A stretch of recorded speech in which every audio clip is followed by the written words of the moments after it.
Welcome to Wellness Wednesday or Wellness Wednesdays. Every week I'm going to be discussing a holistic therapy or a therapy system or a technique we use. So this week, as I'm a hypnotherapist, I'm going to talk about hypnotherapy. So the first thing most people think of is, where does hypnosis come from and how was it first used? So the first thing is the idea of hypnosis was originally created by a guy called James Braid, and the idea of is that he wanted to create hypnosis instead of people using anaesthetics to help people with operations. So that was the first thing, and James Braid was a Scottish therapist, like he was a surgeon.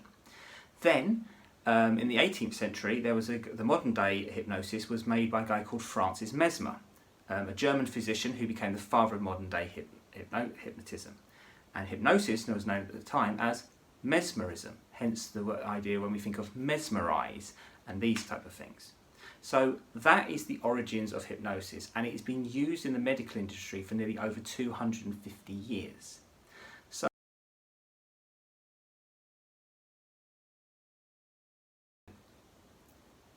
why has hypnosis got such a bad name? Well, there is a difference. There is hypnosis we use in the one hand, which is hypnosis to help people get over issues and so forth, and then there's stage hypnosis.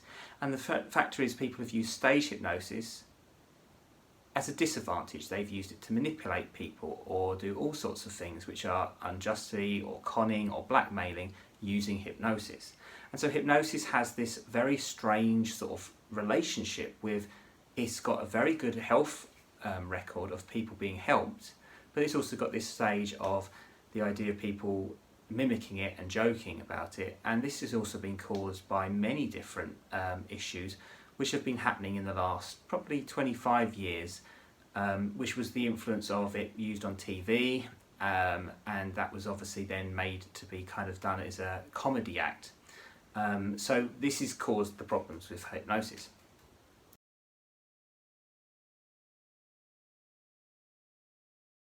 So this is the issue which, as a hypnotherapist, I want to do. As a hypnotherapist, I want to make sure that hypnosis is seen as not only as a great piece of medical advice, but it's also that the idea of it is what it actually does and how it helps people. So the idea of how it helps people is the following. It is the introduction state of consciousness. So in this, the person apparently, and this is what it actually does, person is on what we call a conscious level. When you go into hypnosis, you go into the subconscious level. So there's some things you will do which you think on the conscious level, why do I keep doing this? But in the subconscious is telling you and undermining whatever your conscious tells it to do that issue, incident, act a certain way. So the other thing is this. Hypnosis is about suggestion and direction. You cannot, and you should not, if you're a good hypnotist, as a code of oath, you should not influence or try and make people do certain things. In fact, to do them things, it actually must mean that the subconscious is very acceptable.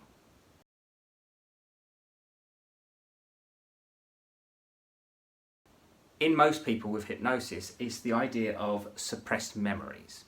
So suppressed memories can be many different things. This could be child abuse, could be certain ways of how, and a lot of it, as Sigmund Freud, though he is somehow as a psychoanalyst is always seemed to be negative, actually some of the things he claimed was that most people's issues are all created from the age of when they are born in the womb to the age of 7. So with this, a lot of the issues when you're working with people in hypnosis is the past issues. About 70% of them are the issues they've got in their present life are linked to their childhood before the age of 7.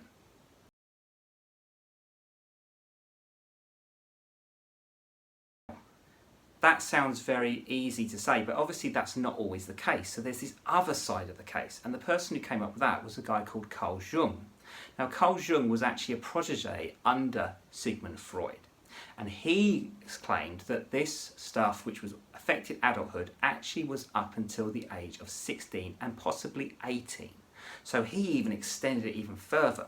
And if you actually think about it, a lot of the clients actually, and to be honest, most of the clients I've worked with, a lot of their issues, though they've had the issues as childhood, actually a lot of other issues of peer pressure, especially when it regarding to smoking or fears, or how they look, or how they dress, or how they act in certain ways, is usually linked to teenage years, adolescence. So that would make very much a lot of sense.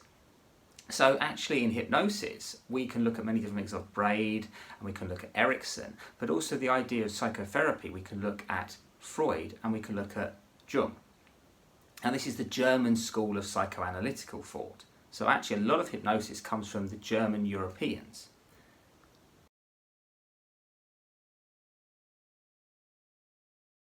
However, the idea of hypnosis just coming from that era is not always correct, because the actual thing is people have been using ideas of visualization, meditation, seeing your future, dealing with your past, and this has been done in many cultures. If we look at the Greeks, they did it with the idea of the analysing of dreams. Very much sonos and hypnos and all these ideas, these were all Greek ideas. So in the Greek ancient world, they were also very conscious of the mind and how it affected things, and dreams were a visual of that. If we look at the Indian Vedic system, that even goes even further. So obviously Vedic system is 5,000 years, and people saw the future then. They also saw how the underlying occurrence of how conditioning was done. And they talk about in the Hindu texts. If you look at the Vedic text, it talks about all these different things. So this is something very important. Then we can also look at it in other cultures. There is issues of it in Japanese culture, there's issues of it, even little ideas of it in Egyptology, and there's other ideas as well. Now, Egyptology and Vedic systems are about similar age, but Vedic systems are seen as 5,000 years, but it's further, but a lot of the evidence was destroyed by the Persian, the British Empire, and the Portuguese Empire. Now, Egyptology, obviously, because the Greeks revived a lot of it, and then obviously over years of finding out more things, it's been kept a lot more visual, and a lot of the information wasn't destroyed. Anyway, going back to hypnosis. So as a hypnotherapist, one of my most first things I want to do is reframe the way you are triggered by an event or an incident. So I'll give you an example. If you have a client who wants to be good at public speaking or speaking at work, and once they start doing the speaking, they get nervous and they can't speak. They can't do the talk, they struggle.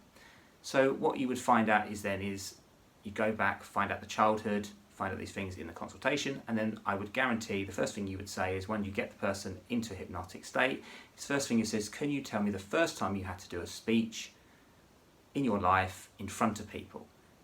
And 80 to 90% of the time, it's usually linked to childhood. Now, I would say out of the clients I've worked with on speaking, and I've just given you this as an example, public speaking is why they were nervous about it, is because most of them were bullied because they did a speech as a child in class or in front of a family, and they got so nervous that they weed themselves, or they got into a stutter, or they just completely started crying. So every time they think of that idea, is the trigger, is they think, oh, I've got to do a speech, is that trigger is being hit by that childhood issue. Now, once you reframe that, change it, reframe it, forgive it, work it out, and reframe it how you perceive it, then the next thing is you make sure the person can then do a speech in front of their work colleagues or in front of a lecture hall, and then see how they feel, and then find out how they feel, and hopefully they don't have the same feelings they had before. And then once they can do that, then they can then imply that, and you implement it so it then is an anchor to how they behave. So hopefully, and it's happened with all the clients I've worked with, once they then do a speech at work, they can then do that. So hypnosis has a huge way of working for people.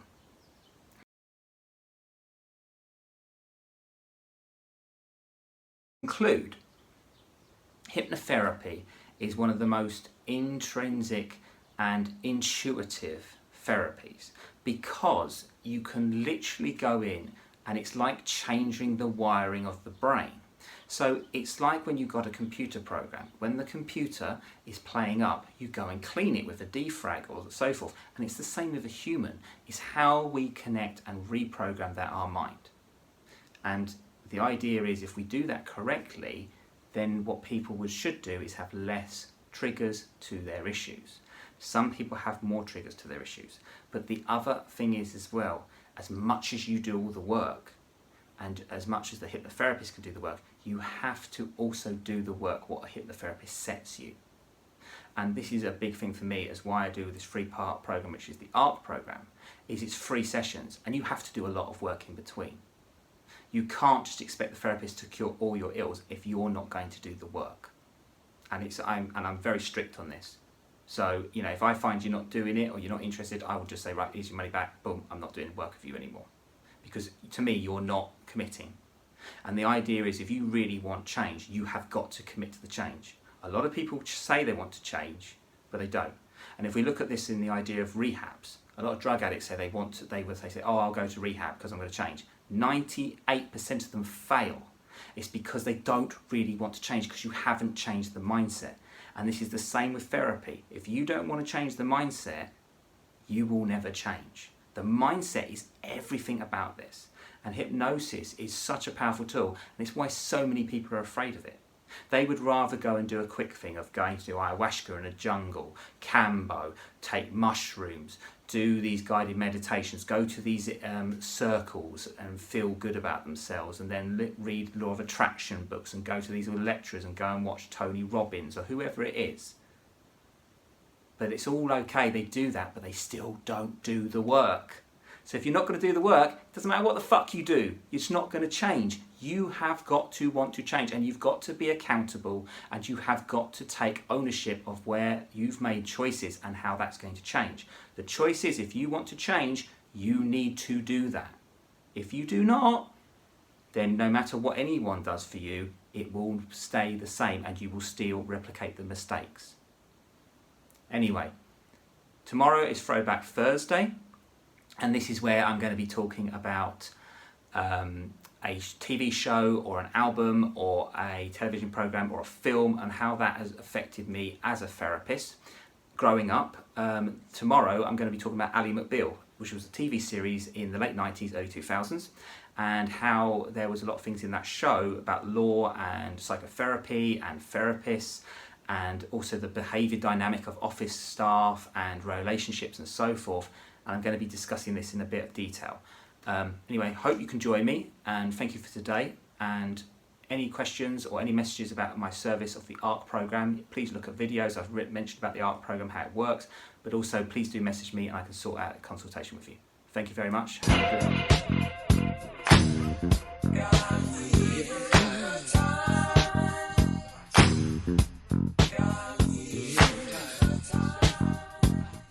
good one.